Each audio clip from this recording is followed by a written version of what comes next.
उद्धव ठाकरेंच्या 3 दिवसांच्या दिल्ली दौऱ्यात बड्या नेत्यांच्या गाठीभेटी। आज राहुल गांधी आणि सोनिया गांधींची भेट घेणार। महाविकास आघाडीचे खासदारही ठाकरेंना भेटणार। मुंबई, ठाणे आणि कोकण विभागातील सर्व भाजप आमदारांची फडणवीस आणि बावनकुळेंसोबत चर्चा। 12 ते 15 ऑगस्ट दरम्यान युवा मोर्चाची तिरंगा यात्रा। आज दुपारी 3 वाजता मुंबईमध्ये महाविकास आघाडीची ही बैठक। तिन्ही पक्षाचे नेते राहणार उपस्थित। विधानसभेची रणनीती ठरणार। आज दुपारी 12 वाजता राज्य मंत्रिमंडळाची बैठक। राज्यातील आरक्षणाचे प्रश्न तसंच लाडकी बहीण योजनेवरही चर्चा होण्याची शक्यता।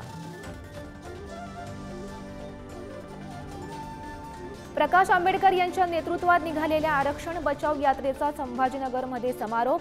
लक्ष्मण हाकेही उपस्थित राहणार। पुढील दिशा काय याकडेही लक्ष। मनोज जरांगेंच्या शांतता रॅलीला सोलापुरातून सुरुवात होणार। आम्हाला राजकारणात ढकलू नका, नाहीतर तुमचे खूप हाल होतील, जरांगेंचा सत्ताधाऱ्यांना इशारा।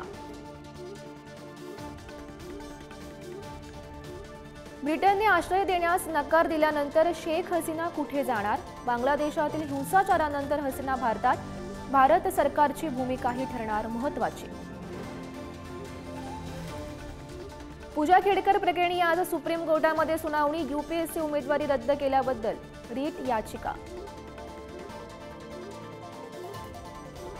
कुस्तीपटू विनेश फोगाटनं रचला इतिहास। भारतीय महिला कुस्तीपटू पहिल्यांदाच ऑलिम्पिक फायनलमध्ये।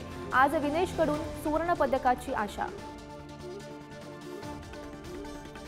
भालाफेक स्पर्धेत आज नीरज चोप्राकडून सुवर्ण पदकाची अपेक्षा। काल पात्रता फेरीमध्ये 89.34 मीटरपर्यंत पहिला थ्रो करत नीरजनं गाठली फायनल। तर भारतीय हॉकी संघाची कांस्य पदकासाठी स्पेनसोबत लढत।